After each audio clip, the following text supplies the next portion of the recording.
Hello everyone, मैं राजीव रंजन आप सबका स्वागत करता हूं अपने चैनल मंजे मेडी पर। जैसा कि हम पहले के चैप्टर में पढ़ चुके हैं, concept of electric field due to point charge, Coulomb's law के बारे में, इलेक्ट्रिकल फील्ड इंटेंसिटी के बारे में। तो इस चैप्टर में हम पढ़ेंगे इलेक्ट्रोस्टैटिक पोटेंशियल के बारे में। तो चलिए हम स्टार्ट करते हैं। हमने हेडिंग लिख दिया इलेक्ट्रोस्टैटिक पोटेंशियल। मान लीजिए एक पॉइंट बी है जहाँ एक चार्ज प्लस क्यू रखा हुआ है। इस प्लस क्यू चार्ज को हम सोर्स चार्ज कहेंगे। कुछ दूरी पर एक पॉइंट ए है जहाँ एक प्लस क्यू चार्ज और रखा हुआ है, जिसका मैग्नीट्यूड इस प्लस क्यू चार्ज के मुकाबले बहुत कम है। मतलब ये चार्ज मैग्नीट्यूड में बहुत बड़ा है और ये चार्ज बहुत छोटा है मैग्नीट्यूड में। इस चार्ज को हम कहेंगे टेस्ट चार्ज। तो इसको हमने कैपिटल क्यू से दिखाया है, इसको हमने स्मॉल क्यू से चार्ज से दिखाया है, लेकिन दोनों के पास पॉजिटिव चार्ज है। ठीक है, अब हम इस टेस्ट चार्ज को, जो कि पॉइंट ए पर रखा हुआ है, पॉइंट बी पर लाने की कोशिश करेंगे। पॉइंट बी पर लाने की कोशिश करेंगे इस पॉजिटिव चार्ज को। तो जब हम पॉइंट बी पर लाने की कोशिश करेंगे तो इसमें एक रिपल्सन फोर्स लगेगा, क्योंकि दोनों के पास पॉजिटिव चार्ज है। हम जानते हैं कि सेम चार्ज है repel each other and opposite charge है अट्रैक्ट इच अदर। तो जब पॉइंट ए पर जो पॉजिटिव चार्ज है इस पॉजिटिव चार्ज के पास लाने की कोशिश करेंगे तो इसमें रिपल्सन फोर्स लगेगा। रिपल्सन फोर्स का नहीं इधर जाना नहीं चाहेगा। तो इस पॉइंट चार्ज को यहाँ तक लाने के लिए हमें एक बाहर से एक फोर्स लगा के देना पड़ेगा। हमें एक इस पर फोर्स लगाना पड़ेगा जो कि इस रिपल्सिव फोर्स को काउंटर करते हुए पॉइंट बी पे जाएगा। तो हमने बाहर से एक एक्शन फोर्स लगाया जिसको हमने एफ ई कहा। हमने कहा एफ ई। ठीक है, इस फोर्स को हम एफ ई कहेंगे। तो हम एक बाहर से फोर्स लगाएंगे जो कि पॉजिटिव चार्ज जो कि पॉइंट ए पर है इसको पॉइंट बी पर ले जाएगा, काउंटर करते हुए इस रिपल्सिव फोर्स को। ठीक है, चूँकि हम वर्क कर रहे हैं इस पॉइंट ए से पॉइंट बी पर लाने के लिए, तो ये वर्क हमारा नेगेटिव होगा। ठीक है, क्योंकि जब सिस्टम वर्क करता है तो वो वर्क पॉजिटिव होता है और जब हम वर्क करते हैं तो वो वर्क नेगेटिव होता है। तो हम जानते हैं कि ये वर्क नेगेटिव होगा। So we will write work done by external force in moving the test charge plus q from a to b is। तो वर्क डन हमारा क्या होगा, ए से बी लाने के लिए हम कैलकुलेट करेंगे। तो लिख देते हैं डब्ल्यू ए बी क्या होगा। हम जानते हैं work equal to force into distance होता है, तो हम इसका लिख लेते हैं फोर्स इंटू डिस्टेंस। चूँकि वर्क निगेटिव होगा, वर्क हमारा निगेटिव होगा क्योंकि हम उस पर वर्क कर रहे हैं, इसलिए माइनस आ गया। तो हमने लिख दिया एफ इंटू डी आई। ये जो पॉइंट ए को पॉइंट बी पर ला रहे हैं तो इसमें एक रिपल्सन फोर्स लग रहा है, और रिपल्सन फोर्स लग रहा है तो इसमें यहाँ तक लाने में जो रिपल्सिव फोर्स को काउंटर करने में जो फोर्स लग रहा है वो फोर्स स्टोर हो रहा है इसके पोटेंशियल एनर्जी के फॉर्म में।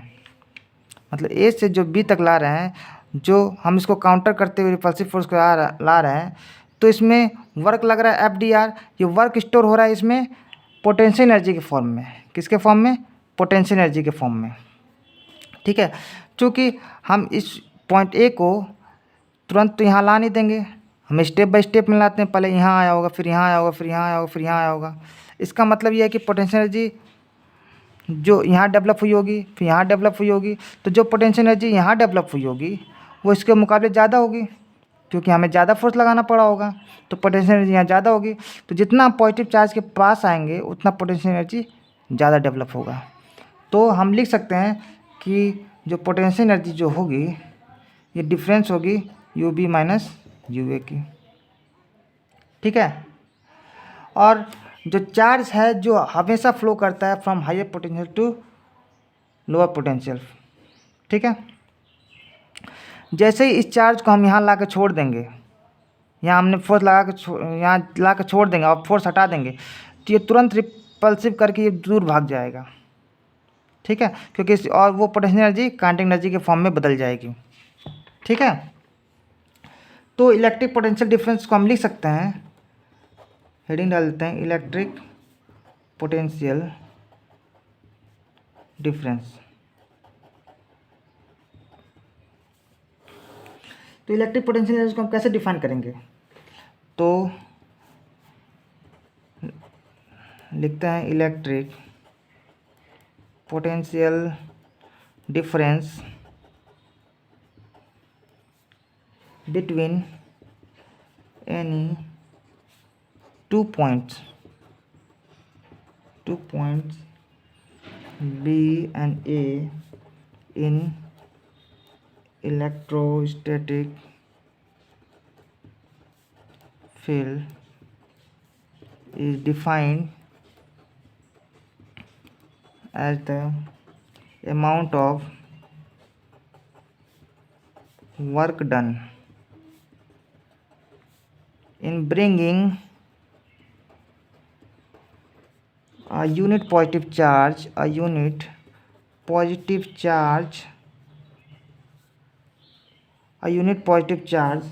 from A to B against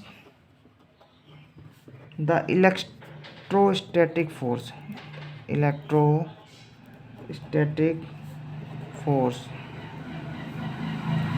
ठीक है, along any path between the 2 point। ठीक है, तो इलेक्ट्रिक पोटेंशियल डिफरेंस क्या हुआ, electrostatic potential difference between an 2 points define होता है किसी भी यूनिट पॉजिटिव चार्ज को कितना वर्क करना पड़ा दूसरे पॉइंट तक लाने में। ठीक है, तो और ये जो इलेक्ट्रोस्टैटिक पोटेंशियल होता है ये पाथ पर डिपेंड नहीं होता है, ये इंडिपेंडेंट ऑफ पाथ होता है। ठीक है, तो हम मान लेते हैं कि if V A and V B are the electrostatic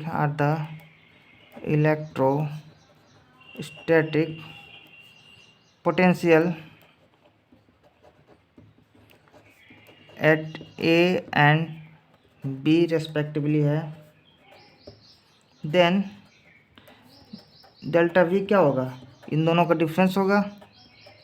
ठीक है, तो V B minus V A इसका डिफरेंस होगा। इसको हम ये लिख सकते हैं कि इसमें एक यूनिट पॉजिटिव चार्ज को लाने के लिए है ना कितना पोटेंशियल एनर्जी डेवलप हुआ, इसको ऐसे लिख सकते हैं। इसको हम ऐसे भी लिख सकते हैं कि एक यूनिट पॉजिटिव चार्ज को लाने में कितना वर्क करना पड़ा। ठीक है, तो हम डेल्टा वी को लिख सकते हैं W/A/B/Q। एक यूनिट पॉजिटिव चार्ज को लाने में जितना हमें वर्क करना पड़ा उसको हम कहेंगे इलेक्ट्रोस्टैटिक पोटेंशियल डिफरेंस। ठीक है, अब हम चलते हैं dimensional formula for potential difference. तो हेडिंग डाल देते हैं डायमेंशनल फार्मूला। डायमेंशनल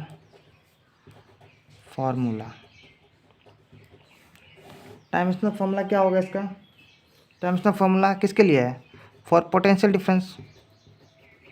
तो लिख लेते हैं पोटेंशियल डिफरेंस के लिए। तो हम जानते हैं डेल्टा वी इक्वल टू एक यूनिट पॉजिटिव चार्ज को लाने में कितना वर्क करना पड़ा एक पॉइंट से दूसरे पॉइंट तक लाने के लिए, इसको हम डेल्टा वी कहेंगे। तो वर्क यूनिट होता है mL/2T-2 और Q का होता है AT।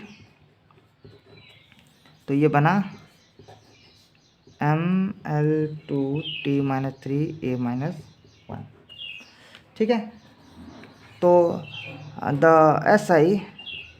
SI unit of potential difference is volt. क्या होता है, वोल्ट होता है। ठीक है, तो 1 वोल्ट किसे कहेंगे, 1 वोल्ट 1 जूल अपॉन 1 कूलम को 1 वोल्ट कहेंगे। मतलब कि एक कूलम चार्ज को एक पॉइंट से दूसरे पॉइंट तक लाने में यदि हमें 1 जूल ऑफ वर्क करना पड़ता है इसको हम 1 वोल्ट कहेंगे। ठीक है, तो इसको हम ऐसे भी लिख सकते हैं 1 जूल पर कूलम। ठीक है, और इसको ऐसे लिख सकते 1 न्यूटन मीटर पर कूलम। ठीक है, तो हम इसको 1 कूलम यूनिट चार्ज को लाने में अगर हमें 1 जूल ऑफ वर्क करना पड़ता है किसी एक पॉइंट से दूसरे पॉइंट तक लाना है, इसको हम 1 वोल्ट कहेंगे। तो लिख लेते हैं इसको, the potential difference between any 2 points in an electrostatic field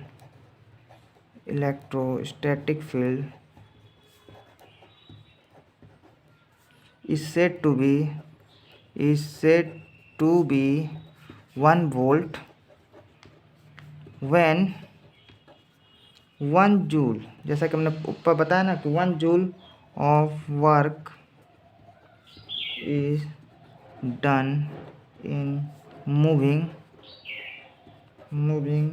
a positive charge of 1 coulomb from one point to the other against the electrostatic force of the field।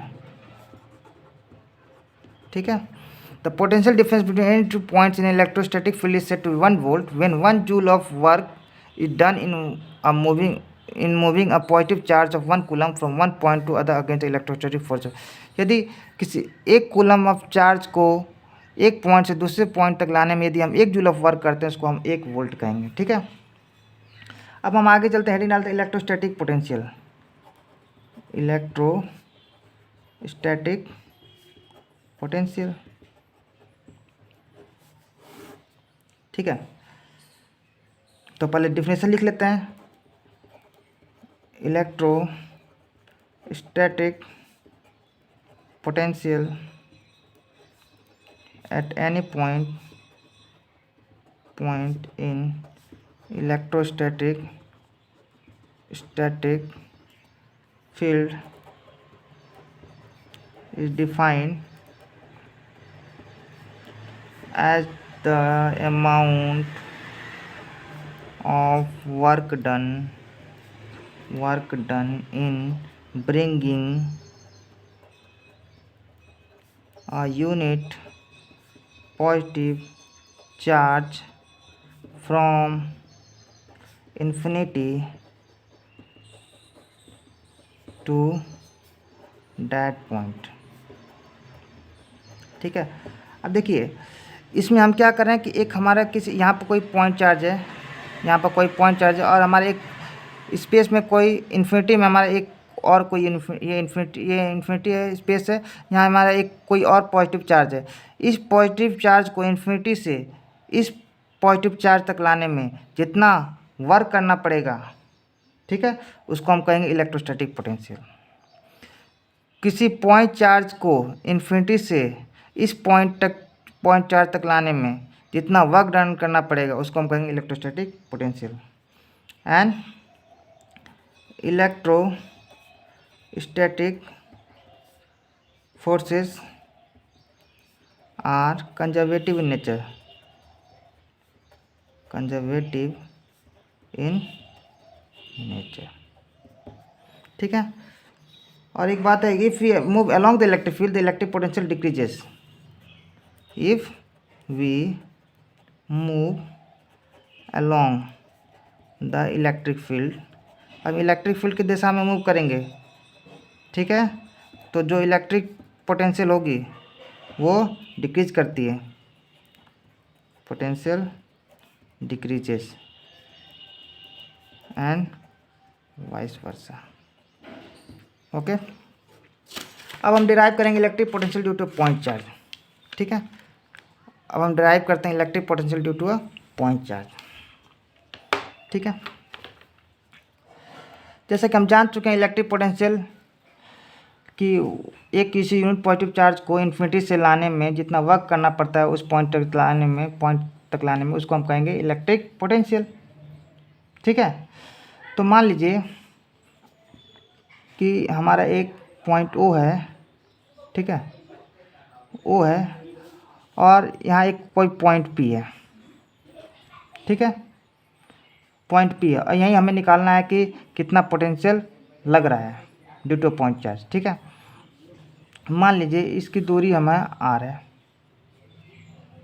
ठीक है, क्या है, आर है, और ये हमारा इन्फिनिटी है, ठीक है। इन्फिनिटी से किसी पॉइंट चार्ज को हमको पॉइंट पी पे लाना है, उसी को हमें कैलकुलेट करना है।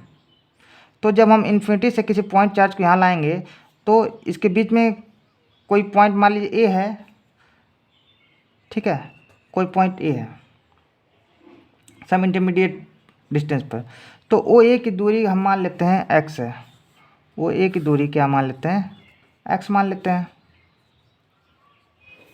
ठीक है।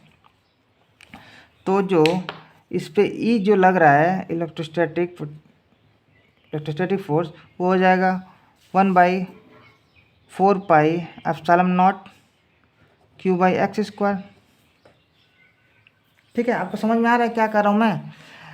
Late a point charge brought from infinity to point P at some intermediate point A, ठीक है, and the distance of O is x. Then the electrostatic force on unit positive charge is given by this formula, ठीक है।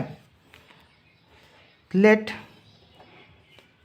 small amount of work done in moving a unit positive charge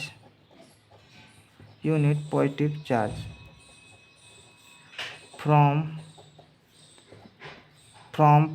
A to B। मान लीजिए ए से B तक लाने में, यहाँ मान लीजिए पॉइंट बी है, तो मान लीजिए इसकी ए से बी तक लाने में ये हमें कितना वर्क करना पड़ा, पहले हम ये कैलकुलेट करते हैं। ए से बी तक दूरी डी एक्स मान लेते हैं, ठीक है, ठीक है, where A B equal to D X. तो जो हमें वर्क करना पड़ा ए से बी तक लाने में के लिए, वो हमारा कितना हो, D W E into D x होता है, ठीक है। तो डी एक्स हमारा हो जाएगा E D x cos 180 degree, क्योंकि इसी लाइन पर है, तो जब इसको कैलकुलेट करेंगे तो ये माइनस आ जाएगा, माइनस ई डी एक्स। तो जो छोटा सा वर्क हो, जो डी डब्ल्यू हुआ इस पॉइंट ए को पॉइंट बी तक लाने, अभी पी तक नहीं लाए, बी तक लाने में, तो हमारा माइनस ई डी एक्स निकला। इसलिए जो total work done in moving a unit positive charge from A to B, from positive charge from A to B नहीं होगा, from infinity to the point, ठीक है, P क्या होगा, हमारा इंटीग्रेशन होगा इन्फिनिटी से, ठीक है, इन्फिनिटी से आर तक का हमारा होगा इंटीग्रेशन होगा, ओके, इन्फिनिटी से आर तक का वो होगा, minus E into D x हमने कर दिया, ओके। ई की वैल्यू हम रख देंगे -1/4πε0 Q/x² इंटू डी एक्स। इसको हम कांस्टेंट, इसको बाहर ले लेंगे, इन्फिनिटी, तो ये बन जाएगा x माइनस, इसको ऐसे लिख सकते हैं, तो ये बन जाए, क्यू को हमने, क्यू भी निकलेगा, क्यू भी बाहर निकलेगा, Q/4πε0। जब इसको सॉल्व करेंगे तो 1/x r/इन्फिनिटी आ जाएगा, ठीक है। जब r/इन्फिनिटी आ जाएगा फिर इसको सॉल्व करते हैं तो -Q/4πε0, तो यहाँ हम ऐसे लिख सकते हैं 1/r, ओके, माइनस ये माइनस को हमने बाहर निकाल लेंगे तो ये प्लस बन जाएगा, तो अब तब ये माइनस बन सकता है, तो 1/इन्फिनिटी, ठीक है। ये माइनस को हमने बाहर निकाले तो ये प्लस बन गया, और फिर वैल्यू हमने पुट कर दिया, ठीक है, तो ये बन जाएगा। तो 1/इन्फिनिटी की वैल्यू 0 होती है, 1/इन्फिनिटी क्या हो जाएगी, 0। तो हमारा ये बन जाएगा वर्क इक्वल टू Q/4πε0 और ये R उतर जाएगा। ठीक है, ये और यही वर्क हमारा पोटेंशियल एनर्जी के फॉर्म में स्टोर हो जाएगा। एक बात और ध्यान रखिएगा, when Q is positive V is positive, ये V के भी बराबर होगा। When Q is positive potential V is positive and when Q is negative potential V is negative. ठीक है, अगर मान लीजिए अगर हमारा ये पॉइंट चार्ज जो है ये इन्फिनिटी पर रखा हुआ है, तो वर्क की जगह R की जगह हम क्या रख देंगे, इन्फिनिटी। जब R की जगह इन्फिनिटी रख देंगे तो वर्क हमारा क्या आ जाएगा, 0। ठीक है, वर्क 0 मतलब V इक्वल टू 0। ठीक है, तो electrostatic potential at infinity is 0। तो इसको लिख देते हैं, electrostatic potential at infinity is 0। ठीक है, क्यों 0 हुआ, क्योंकि R इक्वल टू हमने इन्फिनिटी ले लिया, तो B इक्वल टू Q/इन्फिनिटी, तो Q/इन्फिनिटी क्या हो जाएगी, 0। ओके, यदि हम ग्राफ जब ड्रॉ करेंगे, यदि हम ग्राफ ड्रॉ करते हैं यहाँ मान लीजिए, ठीक है, पोटेंशियल डिफरेंस और R के बीच में जब ग्राफ ड्रॉ करेंगे, क्योंकि इन्वर्सली प्रोपोर्शनल है तो इसका ग्राफ इस तरह आएगा। ठीक है, तो मुझे लगता है कि आप लोग समझ गए होंगे और आगे के चैप्टर में पढ़ेंगे electric potential due to an electric dipole. ठीक है, ओके, थैंक यू।